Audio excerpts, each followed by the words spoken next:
Hi, I am Ratnamala. எல்லா பெண்களுக்கும் அவங்களுடைய ஒரு நகைக்கு பின்னாலேயும் ஒரு கதை இருக்கும். அந்த மாதிரி என்னோட இந்த மயூரி செட்டுக்கு பின்னால ஒரு சூப்பர் கதை இருக்கு. என்னோட பையன் கல்யாணத்துக்காக ஏதாவது வித்தியாசமா ஒரு நகையை போடணும்னு ரொம்பவே ஆசையா இருந்தது. எனக்கு எல்லா இடத்துலயும் தேடினேன். நான் எதேச்சா கோயம்புத்தூர் போயிருந்தேன். அப்போ குயின்ஸ் ஜுவல் எம்போரியம் போன போது இந்த மயூரி செட் பார்த்த உடனே எனக்கு ரொம்ப பிடிச்சது.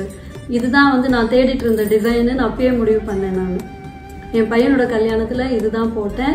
எல்லாருக்குமே ரொம்ப பிடிச்சது. ட்ரெடிஷ்னலாகவும் இருந்தது, அதே டைம்ல மாடர்னாகவும் இருந்துச்சு. இந்த டிசைன் ரொம்பவே பிடிச்சது எல்லாருக்கும். என் பையனோட அழகான கல்யாணத்துல குயின்ஸோட இந்த நகைகள் மேலும் அழகு சேர்த்தன. இனி என் குடும்பத்தின் எல்லா முக்கிய நிகழ்வுகளிலும் குயின்ஸோட நகைகள் கண்டிப்பா முக்கியமான பார்ட்டா இருக்கும். தேங்க்யூ.